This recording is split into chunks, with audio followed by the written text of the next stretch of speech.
ఆంధ్రప్రదేశ్లో ఉత్తరాంధ్ర రాజకీయాలు కాస్త భిన్నం. మిగతా ప్రాంతాల్లో కనిపించే వాడి వేడి రాజకీయాలు ఎప్పుడో గానీ ఇక్కడ కనిపించవు. ఉత్తరాంధ్ర 34 నియోజకవర్గాల్లో ఒకటి విజయనగరం జిల్లాలోని రాజాం అసెంబ్లీ నియోజకవర్గం. Rajam SC reserved segment. ఉమ్మడి ఆంధ్రప్రదేశ్ తొలి మహిళా స్పీకర్ ప్రతిభా భారతి ఈ సెగ్మెంట్ నుంచే గెలిచారు. 2008కి ముందు ఉనుకూరు సెగ్మెంట్లో భాగంగా రాజాం ఉండేది. ఆ తర్వాత ప్రత్యేక నియోజకవర్గంగా ఏర్పడింది. ఈ నియోజకవర్గంలో బీసీలు 65% ఉన్నారు. ఎస్సీ సామాజిక వర్గం జనాభా 15% ఉన్నా దీన్ని ఎస్సీలకు రిజర్వ్ చేశారు. ప్రస్తుత sitting MLA Kambala Jogulu పాయికరావుపేటకు shift చేసింది వైసీపీ హైకమాండ్. అదే సమయంలో తొలిసారి పోటీ చేయబోతున్న తాలే రాజేష్ను రాజాం వైసీపీ ఇన్ఛార్జిగా నియమించారు. మరి రాజాం నియోజకవర్గం ఓటర్ నాడి ఎలా ఉందో తెలుసుకునే ముందు 2019 అసెంబ్లీ ఫలితాలను ఒకసారి చూద్దాం. 2019 ఎన్నికల్లో కంబాల జోగులు వర్సెస్ కొండ్రు మురళీమోహన్ వీరిద్దరి మధ్య బలంగా పోటీ జరిగింది. అప్పుడు వైసీపీకి ఏకంగా 51% ఓటు షేర్ దక్కితే తెలుగుదేశం పార్టీకి 41%, జనసేన పార్టీకి 3%, ఇతరులకు 5% ఓట్లు పోలయ్యాయి. 2019 ఎన్నికల్లో రాజాం అసెంబ్లీ నియోజకవర్గంలో చాలా పరిణామాలు జరిగాయి. వైసీపీ నుంచి పోటీ చేసిన కంబాల జోగులు 51% ఓట్లతో ఘన విజయం సాధించారు. అదే సమయంలో టీడీపీ నుంచి పోటీ చేసిన కొండ్రు మురళి 41% ఓట్లు రాబట్టారు. అయితే 2014లోనూ గెలిచిన కంబాల జోగులు అప్పట్లో టీడీపీ ప్రభుత్వం నియోజకవర్గ అభివృద్ధికి సహకరించలేదని, మరోసారి తనకు అవకాశం ఇవ్వాలని 2019లో ప్రచారం చేసి గెలిచారు. ప్రతిభా భారతి తన కూతురు గ్రేష్మకు టీడీపీ టికెట్ కోసం ప్రయత్నించిన కొండ్రు మురళికే టీడీపీ టికెట్ ఇచ్చింది. అయితే గెలవలేకపోయారు. రాజాంలో జనసేన 3% ఓట్లు సాధిస్తే ఇతరులు 5% ఓట్లు రాబట్టారు. మరి ఈసారి ఎన్నికల్లో రాజాం సెగ్మెంట్లో రాజకీయం ఎలా ఉండబోతోందో big TV exclusive detailed election సర్వేలో వెల్లడైన అభిప్రాయాలను ఇప్పుడు పరిశీలిద్దాం.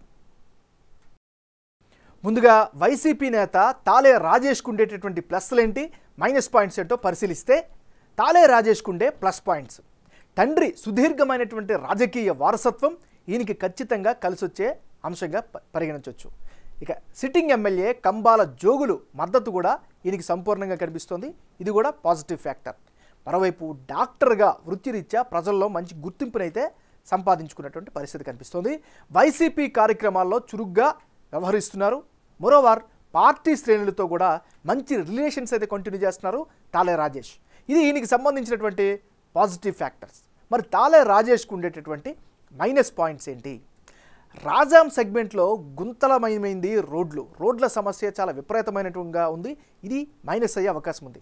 ఇక రాజాం టు చీపురుపల్లి, రాజాం టు పాలకొండ మధ్య రోడ్ల పరిస్థితి మరింత అధ్వానంగా ఉంది. దీంతో అన్ని వర్గాల వారు కూడా ఇబ్బంది పడుతున్న పరిస్థితి. మరోవైపు రాజాం అంతటా సరిగ్గా డ్రైనేజ్ వ్యవస్థ కూడా లేకపోవడం కూడా ఈయనకి రేపొద్దున అడ్డంకిగా మారే పరిస్థితి కనిపిస్తోంది. తండ్రి ఇమేజ్ ఎంతవరకు ఉపయోగపడుతుంది అనేటటువంటి అనుమానం కూడా వ్యక్తమవుతుంది. ఇవి తాలే రాజేష్కు ఉండేటువంటి ప్లస్లు, మైనస్ పాయింట్స్. ఇక ఇదే నియోజకవర్గం నుంచి టిక్కెట్ ఆశిస్తున్న కొండ్రు మురళీమోహన్కి ఉండే ప్లస్లేంటి, మైనస్ పాయింట్స్ ఏంటో ఒకసారి పరిశీలిద్దాం. ముందుగా కొండ్రు మురళీమోహన్కి ఉండేటటువంటి ప్లస్లేమిటి? సుదీర్ఘమైనటువంటి రాజకీయ అనుభవం ఖచ్చితంగా ఈయనకి ఉపయోగకరంగా కనిపిస్తోంది. మరోవైపు రాజాం నియోజకవర్గంలో మంచి గుర్తింపు ఉన్నటువంటి నాయకుడిగా ఈయనకైతే పేరుంది. కొండ్రు హయాంలోనే రాజాం అభివృద్ధి జరిగింది అనేటటువంటి విశ్వాసం అనేక వర్గాల్లో కనిపిస్తోంది. మరోవైపు పార్టీ పరంగా కేడర్ అంతా కూడా ఈయనకి మద్దతు పలుకుతున్నారు. ముఖ్యంగా పార్టీ కార్యక్రమాల్లో చాలా యాక్టివ్గా పార్టిసిపేట్ చేస్తున్నారు, చురుగ్గా బాధ్యతల్ని నిర్వర్తిస్తున్నారు. ఇవన్నీ కూడా కొండ్రు మురళీమోహన్కి పాజిటివ్ ఫ్యాక్టర్స్. మరి కొండ్రు మురళీమోహన్కి మైనస్ పాయింట్స్ ఏంటి? వైసీపీ హవాను ఏ మేరకు అడ్డుకుంటారు అనేటటువంటి ఒక అనుమానం అయితే చాలామందిలో వ్యక్తమవుతుంది. ఇవి కొండ్రు మురళికి ఉండేటువంటి ప్లస్లు, మైనస్లు. ఇక టీడీపీ నుంచి కావలి గ్రీష్మ కూడా టికెట్ ఆశిస్తున్నారు. ఆమెకు అనుకూలమైనటువంటి అంశాలేంటి, నెగిటివ్ అయ్యే ఫ్యాక్టర్స్ ఏంటో పరిశీలిద్దాం. ముందుగా కావలి గ్రీష్మకి ఉండేటటువంటి ప్లస్ పాయింట్స్ ఏంటి? మాజీ స్పీకర్ ప్రతిభా భారతి రాజకీయ వారసురాలు. ఇది ఆమెకు ప్రధానమైనటువంటి బలం. ఇక యువ నాయకురాలిగా పార్టీలో అయితే గుర్తింపు ఉంది. అనేక కార్యక్రమాల్లో యాక్టివ్గా పార్టిసిపేట్ చేస్తున్నారు. సోషల్ మీడియాలో కూడా ఆమె చాలా యాక్టివ్గా ఉంటారు. ఇవన్నీ కూడా ఆమెకు సంబంధించినటువంటి ప్లస్ పాయింట్స్. ఇక కావలి గ్రీష్మకు ఉండేటటువంటి మైనస్ పాయింట్స్ ఏంటి?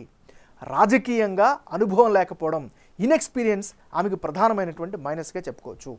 మరోవైపు సెగ్మెంట్లో బలమైన ఇమేజ్ సాధించడంలో బాగా వెనుకబడి ఉన్నారు. ఇదొక ప్రధానమైనటువంటి మైనస్గా చెప్పుకోవచ్చు. ఇది ఈమెకి సంబంధించినటువంటి ప్లస్లు, మైనస్లు.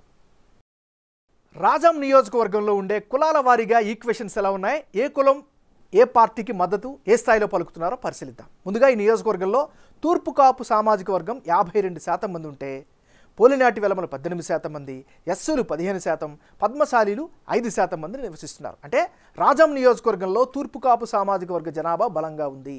ఇందులో 65% మంది వైసీపీకి సపోర్ట్ ఇస్తామంటుంటే, 35% మంది తెలుగుదేశం పార్టీకి సపోర్టుగా ఉంటామని బిగ్ టీవీ సర్వేలో వెల్లడించారు. ఉత్తరాంధ్రలో మరో కీలక సామాజిక వర్గమైన పోలినాటి వెలమ కమ్యూనిటీ కూడా రాజాంలో బలంగానే కనిపిస్తోంది. ఈ సామాజిక వర్గంలో 35% మంది జగన్ పార్టీకి, 65% మంది టీడీపీకి సపోర్టుగా ఉంటామని తమ అభిప్రాయంగా వెల్లడించారు. అటు ఎస్సీల్లో 55% మంది వైసీపీకి, 35% మంది టీడీపీకి, 10% మంది ఇతరులకు మద్దతిస్తామంటున్నారు. పద్మశాలి కమ్యూనిటీలో 40% మంది జగన్ పార్టీకి, 50% టీడీపీకి, 10% ఇతరులకు సపోర్ట్ ఇస్తామంటున్నారు. ఇక వచ్చే ఎన్నికల్లో రాజాం నియోజకవర్గంలో ఎవరెవరు పోటీలో ఉంటే ఫలితాలు ఏ విధంగా వచ్చే అవకాశం ఉందో ఇప్పుడు పరిశీలిద్దాం. తాలే రాజేష్ వర్సెస్ కొండ్రు మురళి, వీళ్ళిద్దరి మధ్య గనక పోటీ జరిగితే వైసీపీకి 46%, తెలుగుదేశం పార్టీకి 43%, ఇతరులకు 11% ఓట్లు దక్కే ఛాన్సెస్ ఉన్నాయి. అంటే ఇప్పటికిప్పుడు ఎన్నికలు జరిగితే రాజాంలో వైఎస్ఆర్ కాంగ్రెస్కే ఎక్కువ విజయ అవకాశాలు కనిపిస్తున్నట్లు బిగ్ టీవీ సర్వేలో తేలింది. వైసీపీ అభ్యర్థి తాలే రాజేష్ 46% ఓట్లు రాబట్టే అవకాశం ఉంటే, కొండ్రు మురళికి టీడీపీ టిక్కెట్ దక్కించుకొని పోటీ చేస్తే 43% ఓట్లు వచ్చే అవకాశాలు ఉన్నాయని తేలింది. ఇతరులకు 11% ఓట్లు వచ్చే ఛాన్సెస్ కనిపిస్తున్నాయి.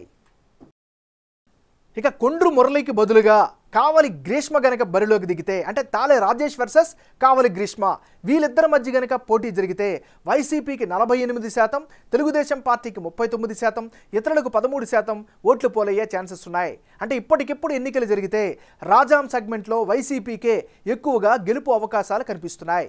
టీడీపీ నుంచి కావలి గ్రీష్మ పోటీ చేస్తే వైసీపీ అభ్యర్థి తాలే రాజేష్కు 48% ఓట్లు వచ్చే ఛాన్స్ ఉందని తేలింది. అదే సమయంలో ప్రతిభాభారతి కుమార్తె టీడీపీ టికెట్పై పోటీ చేస్తే 39% ఓట్లు వస్తాయని వెల్లడైంది. ఇతరులకు 13% ఓట్లు వచ్చే అవకాశాలు ఈ నియోజకవర్గంలో కనిపిస్తున్నాయి.